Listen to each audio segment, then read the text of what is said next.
हम यहाँ के सबसे बड़े राजनीतिक दल हैं, राजनीतिक शक्ति है हमारे पास। आप यदि सीट के चक्कर में रहेंगे तो जीत पीछे हो जाएगी। तो स्वाभाविक तौर पर झारखंड में हमारी भावना का तो ख्याल होना चाहिए। ये चाह जो बढ़ रही है झारखंड मुक्ति मोर्चा की, आप देखिए ना, आपके पास तो 30 एमएलए हैं, तब तो उस हिसाब से तो फिर कांग्रेस पार्टी को एकदम नीचे या फिर आपकी मर्जी के अनुरूप लड़ना चाहिए। पहले कांग्रेस अपने प्रत्याशियों को तय कर ले, सीटों को तय कर ले, करके घोषणा कर दें, हम फिर अपना घोषणा कर लेंगे। अगर इस तरीके से आप लोगों का सामंजस्य नहीं बैठ पाता है, इस तरीके की भावना रहेगी, तो ये जो 14 सीट पे जिस तरीके से दावा कर रही है बीजेपी, एनडीए लगातार ये बोल रहा है कि भाई इस बार तो 14 सीट जीतेंगे, तब तो फिर उनकी बातों में दम दिखता है कि आप लोग एकजुट भी नहीं हो पा रहे हैं। 4 जून को जब रिजल्ट आएगा तो भाजपा को झारखंड से यदि 4 सीट मिल गया, ये उनके 5 साल की उपलब्धि होगी। और जब जनता सत्ता पक्ष के खिलाफ लड़ती है तो जनता का आवाज सबसे महत्वपूर्ण होता है, और उस ध्वनि को यदि आप नहीं सुन पाएंगे तो कहीं ना कहीं आप राजनीतिक तौर पर भूल करेंगे। तो हम लोगों पे लगातार ये दबाव है कि हम लोहरदगा में अपना उम्मीदवार उतारें। कांग्रेस भी इस दावा को कर रही है। आप एकदम दावे के साथ बोल सकते हैं कि आपका इंतजार खत्म हो गया है, दरवाजा बंद हो गया है, खास करके लोकसभा चुनाव को लेकर के किसी की एंट्री झारखंड मुक्ति मोर्चा में बंद हो गई है। ये कोई टूरिस्ट प्लेस है क्या? पॉलिटिकल टूरिज्म होता है क्या कहीं? मतलब आपके यहाँ लोग आते जाते नहीं हैं? अरे टूरिज्म के लिए नहीं आते हैं। होली भी समाप्त हो गया है और एक सप्ताह पहले सुप्रियो भट्टाचार्य, जो झारखंड मुक्ति मोर्चा के महासचिव हैं, उन्होंने फॉलो अप पे ही एक बयान दिया था कि अगले 72 घंटे के अंदर जो है झारखंड मुक्ति मोर्चा और इंडिया अलायंस के उम्मीदवारों का नाम जो है तय हो जाएगा और उसकी घोषणा भी कर दी जाएगी। लेकिन अब तक ये नहीं हो पाया है। झारखंड मुक्ति मोर्चा हो या फिर कांग्रेस या फिर आरजेडी, क्या किसी का इंतज़ार किया जा रहा है? क्यों ये देरी हो रही है? क्योंकि जो पब्लिक है वो इस इंतज़ार में है कि इंडिया अलायंस के तरफ से भी जो है उम्मीदवारों का नाम सामने आ जाए, क्योंकि जो 2 सीटों पे एनडीए की तरफ से जो उम्मीदवार के नाम का जो ऐलान होना बाकी था वो भी तय कर दिया गया। तकरीबन 13 सीट जो बीजेपी लड़ती है 14 में से, उस पे बीजेपी ने अपना नाम तय कर दिया है उम्मीदवारों का। 1 सीट गिरिडीह जो एनडीए फोल्डर के तहत आजसू के कोटे में है, वो भी लगभग तय है कि चंद्र प्रकाश चौधरी ही लड़ेंगे। आप लोग क्यों नहीं नाम तय कर पा रहे हैं? कन्फ्यूजन क्या है? क्या आपस में सामंजस्य नहीं बैठ पा रहा है? नहीं, देखिए, आपको मैं बता दूं कि जो चीज़ एक्सपेक्टेड था हम लोगों का, परिस्थितियां बहुत तेज़ी से बदलती है राजनीति में। कोई एक भी व्यक्ति का इधर से आना इधर से जाना, वो पूरे मैंने जो सिनारियो है उसमें एक बड़ा काम करता है। आप देखे होंगे कि कुछ डेवलपमेंट हुआ कांग्रेस के अंदर में, कुछ लोग आए, या चर्चा भी है कि कुछ और आने वाले हैं। हमारे यहाँ तो ऐसी कोई बात है नहीं। लेकिन शुरू से मैं इस बात को भी आपके माध्यम से भी कह रहा हूँ, और मैंने कांग्रेस के आला नेताओं को भी कहा, जब हमारा इंडिया का जो बैठक था, जो कॉन्स्टिट्यूशन क्लब में, जहाँ पर सोनिया जी भी थी, खड़गे जी भी थे, राहुल जी भी थे, घटक दल के उस समय तो संजोग से नीतीश जी भी थे उस बैठक में, हमने एक बात बहुत स्पष्ट रूप से कही थी कि हम लोगों को सीट नहीं देखना चाहिए, जीत देखना चाहिए। कौन जीतने वाला कैंडिडेट हो सकता है? जी, आप यदि सीट के चक्कर में रहेंगे तो जीत पीछे हो जाएगी। कौन देख रहा है सीट? चूंकि सीट देखने वाले लोग 3 ही दल के लोग हैं, कांग्रेस, आरजेडी और एक आप हो गए। एक माले जिसको 1 सीट ऑलरेडी दे ही दिया गया है, लगभग वो तय है कि कोडरमा से माले चुनाव लड़ेगी। नहीं, देखिए, यदि हम और कांग्रेसी हैं, हम यहाँ के सबसे बड़े राजनीतिक दल हैं, राजनीतिक शक्ति हमारे पास। बिहार में आरजेडी, उत्तर प्रदेश में सपा, तो स्वाभाविक तौर पर झारखंड में हमारी भावना का तो ख्याल होना चाहिए। हम ऐसा कोई भी सीट नहीं मांगते हैं जहाँ से हम जीत ना सकें। हम वही सीट मांग रहे हैं जो हम जीत सकते हैं, और वहीं थोड़ा सा एक आपसी बातचीत सहमति बननी है। तो आप बड़ी बात बोल रहे हैं सुप्रियोदा कि अब तक सहमति नहीं बन पाई है। खुल करके आप नहीं बोल रहे हैं, क्योंकि 5 सीट तो झारखंड मुक्ति मोर्चा का लगभग तय है, जिसमें से दुमका है, राजमहल है, आपका चाईबासा, जमशेदपुर है, गिरिडीह है, 5। एक लोहरदगा पे जो है जीत चल रही है। क्या लोहरदगा को लेकर के सहमति नहीं बन पा रही है, इसलिए ये देरी हो रही है? नहीं, देखिए, लोहरदगा की परिस्थितियाँ बहुत तेजी से बदली। लोहरदगा कंस्टिट्यूंसी हमारे यहाँ का जो एक पार्लियामेंट्री कंस्टिट्यूंसी, वो अकेला है जिसमें 5 सीटें विधानसभा की आती है। 3 हमारे पक्ष में, 2 कांग्रेस के पक्ष में, और संपूर्ण जिला गुमला का, उनके जो निर्वाचित 3 जनप्रतिनिधि है वो हमारे हैं। लोहरदगा एक उनके पास है, और एक रांची जिला का जो विधानसभा है मांडर, उनके पास है। तो उस कंस्टिट्यूंसी को कैटर करने के लिए जितने संसाधन हमारे पास हैं, संसाधन के मतलब कार्यकर्ताओं का, लोगों के विश्वास का, वो लगता है कि उनकी चाह है, जो हम लोगों पे लगातार ये दबाव है कि हम लोहरदगा में अपना उम्मीदवार उतारें। कांग्रेस भी इस दावा को कर रही है कि पिछले बार वो बहुत कम मार्जिन से वहाँ पर हारी थी, 10,000 साढ़े 10,000 के आसपास। तो ये उनका दावा है, खूंटी और लोहरदगा। जबकि खूंटी सीट को भी आप यदि देखेंगे तो उसमें खरसवा हमारा विधायक है, तमार हमारा विधायक है, लेकिन सिमडेगा कुलीबिरा कांग्रेस का विधायक है, और खूंटी तोरपा भाजपा का विधायक है।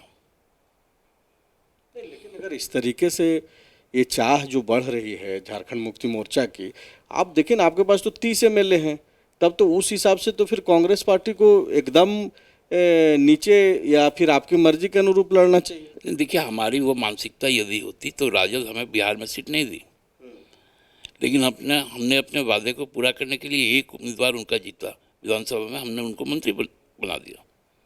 तो हमारा कैरेक्टर वो नहीं रहा। हम आज भी कह रहे हैं कि राज्य हित में, देश हित में, जहाँ संविधान की रक्षा होनी है, और ये चुनाव कोई पॉलिटिकल पार्टी नहीं लड़ रहा है, जनता इस चुनाव को लड़ रही है सत्ता पक्ष के खिलाफ। और जब जनता सत्ता पक्ष के खिलाफ लड़ती है तो जनता का आवाज़ सबसे महत्वपूर्ण होता है, और उस ध्वनि को यदि आप नहीं सुन पाएंगे तो कहीं ना कहीं आप राजनीतिक तौर पर भूल करेंगे। मतलब जनता की आवाज़ कांग्रेस पार्टी नहीं सुन पा रही है? मैं कभी नहीं कहता, क्यों नहीं सुन पाएगी, सबसे पुरानी पार्टी है, 138 साल पुरानी। सुनती ही तो फिर आपको, आपके हिसाब से लोहरदगा आपको मिल जाता, खूंटी आपको मिल जाता, मिल नहीं रहा, इस वजह से तो देरी हो रही है ना। हमने क्या कहा, फिर भी हम त्याग को तैयार हैं, लेकिन एक अंतिम विवेचना क्या, इसलिए हम लोगों ने कहा है कि पहले कांग्रेस अपने प्रत्याशियों को तय कर ले, सीटों को तय कर ले, करके घोषणा कर दें, हम फिर अपना घोषणा कर लेंगे। आपने शुरुआत में एक बात कही कि आप किसी का इंतजार नहीं कर रहे हैं। कांग्रेस में तो एक नेता है जेपी पटेल का, एक तरीके से आपने जिक्र की, और बाद में कहा कि और भी कई सारे नामों की चर्चा हो रही है। लेकिन आपके यहाँ भी एक नाम की चर्चा हो रही है कि जमशेदपुर सीट पे भी जो है आप कैंडिडेट तलाश रहे हैं, ऐसा जो उपयुक्त हो वहाँ पे चुनाव लड़ने के लिए। क्या आप एकदम दावे के साथ बोल सकते हैं कि आपका इंतज़ार खत्म हो गया है, दरवाज़ा बंद हो गया है, खास करके लोकसभा चुनाव को लेकर के किसी की एंट्री झारखंड मुक्ति मोर्चा में बंद हो गई है? देखिए, जमशेदपुर में हम किसी को तलाश नहीं रहे, नाम गिरिडीह में तलाश रहे हैं, नाम दुमका में तलाश रहे हैं, नाम राजमहल में तलाश रहे हैं, नाम चाईबासा में तलाश रहे हैं, नाम लोहरदगा में तलाश रहे हैं। हमारे उम्मीदवार तैयार बैठे, जमीन पर काम हो रहा है, औपचारिकता बाकी है, सप्ताह अंत तक आपको वो औपचारिकताएं भी हम लोग पूरा कर देंगे। आपके उम्मीदवार तैयार बैठे हैं या फिर पार्टी ने उन उम्मीदवारों को तैयारी करने के लिए हरी झंडी दे दी है, सिर्फ आधिकारिक घोषणा बाकी है? मैंने कहा ना, हमारी सहमति बन गई है कहाँ से कौन उम्मीदवार होंगे, और इस पे कहीं कोई भी आपत्तियां नहीं है, और उस हिसाब से पूरा संगठन वहाँ काम कर रहा है। कुछ लोकसभा क्षेत्र 2-3 जिलों में भी मिलाकर, तो सभी जिला के लोग आपसी कोऑर्डिनेशन में काम शुरू कर चुके हैं। एक बात आपने बहुत बड़ी बात कही, और वो जो है, अगर ये भावना, अगर आपकी बात जो आई है सामने, अगर चुनाव के दौरान भी अगर ऐसी ही भावना रही इंडिया अलायंस के भीतर जो भी दल हैं, जैसा कि आपने कहा कि एक लोकसभा के अंतर्गत फलाने लोकसभा में 3 विधायक मेरे हैं, फलाने लोकसभा में 2 विधायक मेरे हैं, अगर इस तरीके से आप लोगों का सामंजस्य नहीं बैठ पाता है, इस तरीके की भावना रहेगी, तो ये जो 14 सीट पे जिस तरीके से दावा कर रही है बीजेपी, एनडीए लगातार ये बोल रहा है कि भाई इस बार तो 14 सीट जीतेंगे, तब तो फिर उनकी बातों में दम दिखता है कि आप लोग एकजुट भी नहीं हो पा रहे हैं। सीट का अनाउंसमेंट होना है, देरी हो रही है, और वजह जो है सुप्रियो दा आज बता रहे हैं कि ये चीज़ चल रहा है। भाई देखिए, वो क्या बात करेंगे, जिनका 13 उम्मीदवार में तो 11 बाहरी है। अब तो भाजपा के अंदर में आरक्षण की मांग उठने लग गई है कि 33% आरक्षण मूल भाजपा के लोग जो जनसंघ से आए हैं उनको दो। तो हैं तो झारखंडी, आप झारखंडी हैं, वो हाँ जैसे झारखंडी है संजय सेठ, यदि झारखंडी है तो पूरा भाजपा ही झारखंडी है, ऐसा होता है क्या? आप कॉन्स्टिट्यूशन को तो मानेंगे ना, मतलब आप क्या ये मानते हैं कि कोई बाहर का व्यक्ति नहीं लड़ पाएगा अगर कहीं से? मैं कहाँ उनका दावेदारी का विरोध कर रहा हूँ, लेकिन आप जो कह रहे हैं कि सब झारखंडी है, वैसा नहीं हो। हाँ, सब भारतीय हैं, ये बात कहे तो मैं मान लूंगा आपको। ढुल्लू महतो क्या है, झारखंडी नहीं? निश्चित तौर पर झारखंडी है, लेकिन भाजपा ही नहीं है। कालीचरण सिंह संगी थे, फिर कंगी हो गए थे। ठीक है, लोग बाहर जाता है फिर घर में चला आता है, लेकिन आप कोई टूरिस्ट प्लेस है क्या? पॉलिटिकल टूरिज्म होता है क्या कहीं? मतलब आपके यहाँ लोग आते जाते नहीं हैं? अरे टूरिज्म के लिए नहीं आते हैं।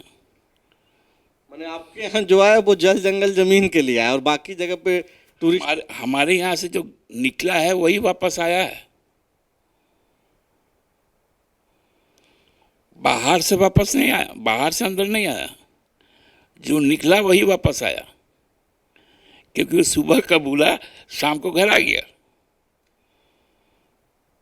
अच्छा, एक पूर्व मुख्यमंत्री जो अब राज्यपाल बना दिए गए हैं, वो उनका जिक्र जो है आज सोशल मीडिया पे हो रहा है इशारों ही इशारों में।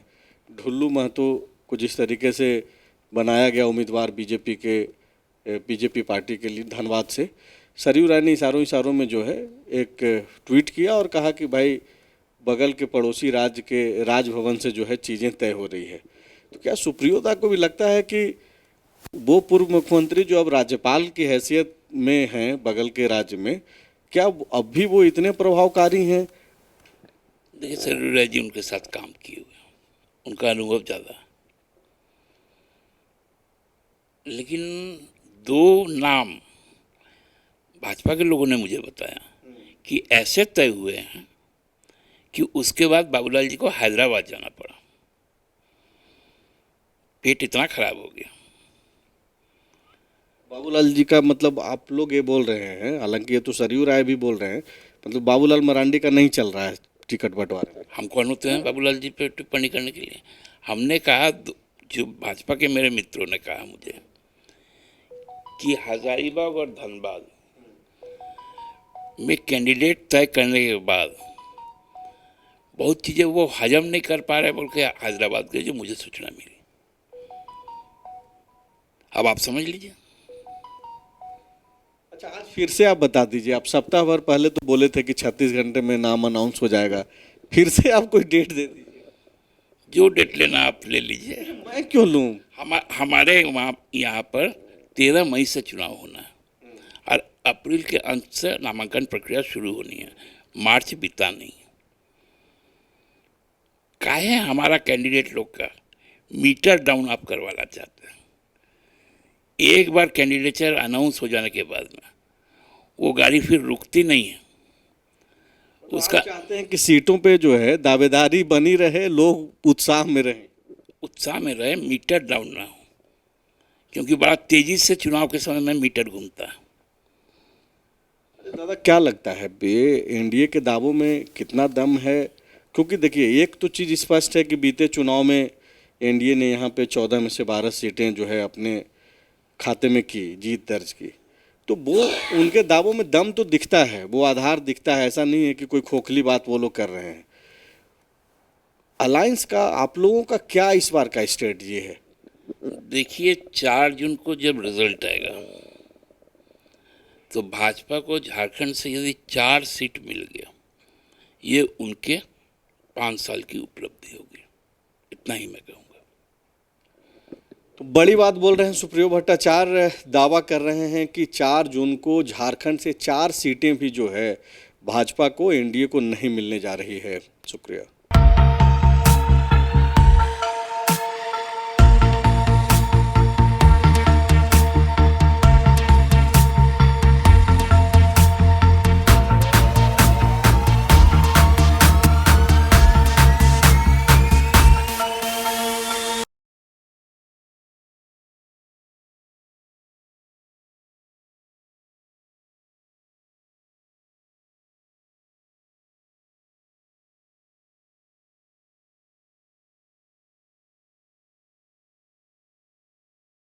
thefollowup.in.